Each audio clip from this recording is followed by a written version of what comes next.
So a big hi to all our viewers once again on channel ARK28. You're watching the World Sport Vlog with Aaron, and I'm delighted to say I'm joined once again by my good friend John Pennington, who is the editor of Cricket World. How are you doing, John? Very well, Aaron. How are you? How are everybody?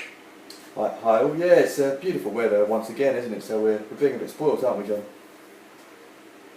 Certainly is.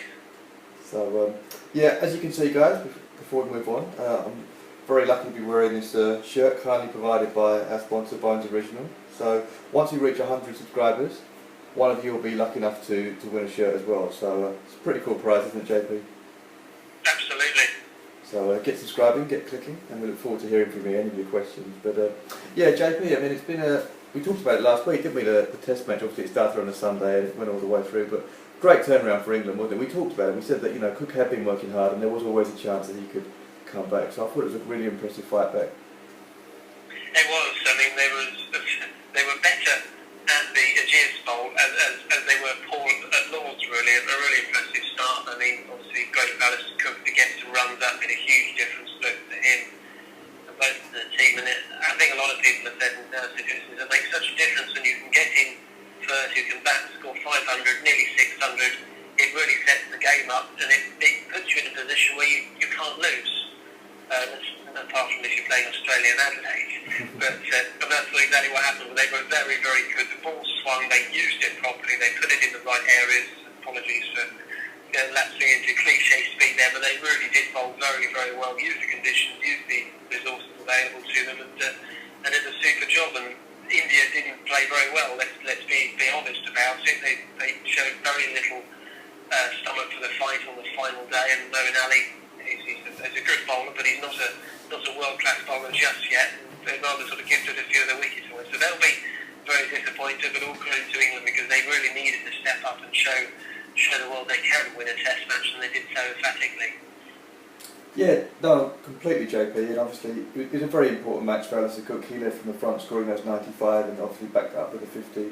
As he said, there were a few, from India's point of view, disappointing dismissals. Maybe they lacked the application, but once you get a total like that on the board, more often than not, you at least put yourself in a position. You put so much scoreboard pressure, don't you, on the opposition, regardless of the pitch, and that's exactly what England did very well. Yeah, yes, I was about to say scoreboard pressure. When you go to bat, you know, you've got to get 370 just to make the other team bat again. As it happened, India didn't quite get to that mark, and England decided against avoiding the follow-on, probably because they didn't want to bat last on that pitch as it was deteriorating quite a lot. So 5 days of excellent work from England, and they'll move on to Old Trafford later this week with a full complement of players because James Anderson's been cleared. I'm glad we don't have to talk about that anymore because obviously there's nothing taken too far, and we can just get on with the cricket now. So England will be much the happier side heading to Old Trafford. Yeah, completely. Obviously England, you know, going in at the start, we thought it would be a competitive series. We've been pretty right so far. Obviously it was starting to become an issue for England. They've gone 10 games without winning, but I think now that they have won that match, they're going to be competitive. You say we've got the full set of players now. They probably were sweating on that decision with Anderson, but so that's all behind now. That's all done. Anderson's there and he's in the form of his life, playing at home. It's going to be very difficult for India now. It's going to be hard work to get back in the series now. Yeah, certainly will. I think I said before the series began that I think India would run England close, but England should be too good. And I'm not alone in saying that. We've just seen interviews with people like Andrew Strauss and Paul Nixon say much the same. England should be, you know, far too strong for India at home, and in this test they proved it. What they've now got to do is obviously build on that Old Trafford and the Oval and deliver again. And it's funny, isn't it, how luck seems to follow results, because just Bhuvanesh Kumar obviously was so good, and I'm hearing that he's got some swelling in his ankle, and he's injury sweating over his fitness now, and that would be a big blow with Sharma out as well. So it's just funny, it just feels like a lot of things are kind of going in the other direction now. Yeah, they missed Ishant Sharma at the Ageas Bowl. Pankaj Singh came in and did okay. Actually bowled better than his figures suggest, but Ishant Sharma would have been a much more useful option. Yeah, problem with Kumar's injury because he's been probably their best bowler and one of their best batsmen as well, strangely enough. And also they've called up Namanoja to replace Riddiman Sahar. So if anything should happen to Dhoni, they need a spare wicketkeeper. It's going to be the third choice coming in and not the second choice. So India not in a great place at the moment in terms of personnel, and obviously coming off the back of that loss down in Southampton. Okay, and JP, as we say, like last week, we really appreciate our listeners and our viewers who have been tweeting in, messaging in. Really appreciate your questions. We had a question from Joey Jev, 1993. It was regarding the state of West Indies cricket, actually. He said that he's a West Indies supporter and he supports the Guyana Amazon Warriors in the CPL. And he wants to know, there's so much talent in the West Indies in terms of cricket, but why have they struggled in the longer forms of the game? I think we've both got some thoughts on this, haven't we, JP? Yeah, it's a really interesting question. Thanks for sending it in, Joey. I mean, it's an interesting one because the West Indies, I think you mentioned the IPL there, are almost alone with England in that the IPL overlaps their seasons. So there's also a little bit of an overlap, but at the moment we've got the Caribbean Premier League going on. I mean, all the Razmataz, we've got all of the top West Indian players playing, got top international players, KP's flying out later this week, and the grounds are full. You watch a West Indies Test match, and there really is hardly anybody there, which is a great shame because West Indies has such a rich heritage and history in Test cricket. And I think part of it is the fact that Test cricket isn't as an attractive an option for young cricketers, young sports people anymore. You look at Jamaicans probably want to go and emulate Usain Bolt and go and run. Other areas of West Indies probably maybe want to go and play football or other sports because there's not the supporters turning up at the ground. But also part of it I think is cycling, because if you look back to the 80s and the 90s, possibly before then, the West Indies had this plethora of outstanding fast bowlers. Before that they'd had Clive Lloyd, Samir Rich, some of the best all-rounders in the world. After that they had Brian Lara, Shivram Chanderpaul. Well, we've kind of got to the end of those eras now, and sport is very cycling. You can't dominate for a long time. So I think a combination of them not having those great players anymore, with respect to the likes of Chris Gale and others, and the influence of 2020 cricket, I think it's a sort of confluence of those two factors really that are just not making Test cricket as attractive an option as maybe it should be for the West Indies, and therefore the talent is going to go elsewhere. Yeah, I agree with so much you say, JP, and I'll start to pick up on that. I really think T20 has been a big part of that. I mean, obviously, as you say, we had such great West Indies eras. You think back to the 70s and the 80s, and we had obviously players like Brian Lara himself, one of the greats of all time. But you see a lot of the kids coming through, as you say, when I've been back to Guyana and I've been to the West Indies, they do love their cricket still, but there's lots of other interests coming in, such as basketball and things like that, which are being broadcast a lot. People have their teams and they're following. So I do feel that the advent of 2020, and with how lucrative it is for a lot of players, it's got them very, very interested. Okay, well, if I change my mindset, if I can just smash it around, I could maybe get an IPL contract here, and maybe the whole way they're approaching the game from a younger age is geared towards that. So even though they still see Test cricket as the ultimate, when you've been doing something all your life, you can't then suddenly change it. For example, Kieran Pollard is one of the West Indies one of the finest hitters in world cricket of a cricket ball in T20, and he's not been picked for the West Indies either in Test cricket, even though he said that it's something that he would one day like to do. But it's very difficult, I think, to change that mentality. When obviously he's made it big time as a T20 player. So it's almost become two different sports within a sport, hasn't it? Two different mentalities. And also, I'd just like to say about maybe the West Indies board maybe haven't been as supportive as they could have been, in my opinion. Sometimes we talked about common sense prevailing in sport. I mean, I know that international cricket comes before anything else, but at the same time, as long as you're not missing a match, I think there needs to be some kind of leeway. Like you look at Narayan, for example, he had a choice. They made him choose between playing in the IPL final or going for the training camp before the first test, and because he chose the IPL final, he had to miss the first test. Now I think because of that kind of attitude, West Indies have lost a couple of their good players over the last few years as well to 2020, and that's made it difficult as well. Yeah, Sunil Narayan's the latest in a long list of players who've had fallen down the West Indies cricket board. Obviously, Chris Gale didn't play for a long time. Dwayne Bravo had an issue. Jerome Taylor, there were problems with him as well. So they have had this unfortunate habit of not being able to make to keep everybody happy, I suppose. So they must carry some of the blame as well for what's happening in the West Indies cricket as well.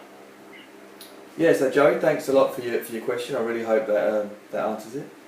And there's been quite a bit of tennis going on. Well, not so much on the court, but off the court as well, hasn't there, JP, this week? Yes, so obviously the major news, I suppose, suppose Rafael Nadal's injury. He's not been playing in a couple of tournaments ahead of the US Open. Those are 2 tournaments he won last year, so a huge loss for the sport really in the build-up to the US Open. And you're probably going to be a better person to answer this than me, Aaron. But I know some players feel the need to sort of play as many tournaments as they can before a major. Others are happy maybe to play one, have a rest, and then come in. Does Nadal fit in the former category or the latter for you? And is that why this is such a huge blow for him? It's a big blow for a couple of reasons, JP. First of all, what you say, Nadal is generally one of these guys who needs to be playing a lot of matches to play his way into form. So there is that side of it. The other thing is these are 2 pretty big tournaments. They're 2 Masters 1000s, which is just one step below a Grand Slam.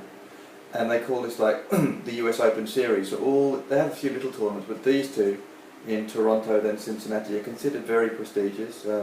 Nadal won both back-to-back last year, which in itself was something of a surprise, but he really dominated the US hard-court season. So there's the ranking. I don't know how much that's going to matter to him at this stage in his career, but there is the ranking element of it too. But yeah, I definitely think this is going to deal a real blow to his US Open chances, because he's the kind of guy that it's not his favourite surface, and now he's out for 2 big tournaments. And we wish him well, because with the wrist injury we've seen with Del Potro, what that can do, it's not the easiest thing to recover for in professional tennis.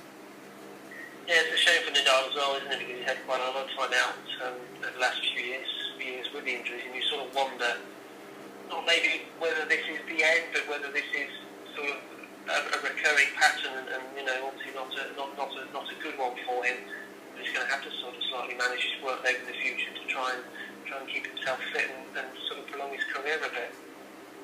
No, absolutely right, and it'll be interesting to see what happens, and I guess it does make Djokovic a pretty strong favourite now. He probably was the slight favourite along with Nadal, but he's going to be tough to beat now at the US Open this year. He's come to 5 finals and only won 1 at the US Open, which is quite a staggering stat given how good he's been on hard court, but it does seem like he's got a good chance now.